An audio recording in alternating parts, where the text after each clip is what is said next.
Saudi আরবের লক্ষ্মীপুর জেলা বিএনপির উদ্যোগে বেগম খালেদা জিয়ার ৮০তম জন্মবার্ষিকী উপলক্ষে আলোচনা সভা দোয়া মাহফিল অনুষ্ঠিত হয়েছে।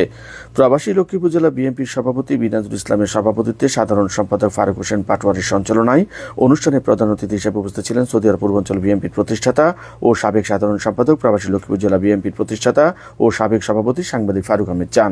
বিশেষ অতিথি হিসেবে বক্তব্য রাখেন সৌদি আরব লক্ষ্মীপুর জেলা বিএনপির সহসভাপতি কাজী মাসুদ।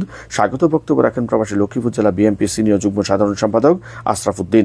শুভেচ্ছা বক্তব্য রাখেন সৌদি আরব প্রবাসী লক্ষ্মীপুর জেলা বিএনপির উপদেষ্টা রফিক ভূঁইয়া, আব্দুল আজিজ জাহাঙ্গীর, যুগ্ম সাধারণ সম্পাদক মোবারক হোসেন, সাংগঠনিক সম্পাদক মিজানুর রহমান ভূঁইয়া, প্রচার সম্পাদক আব্দুর রহিম সহ প্রবাসী লক্ষ্মীপুর জেলা বিএনপির বিপুল সংখ্যক নেতাকর্মীরা এ সময় উপস্থিত ছিলেন।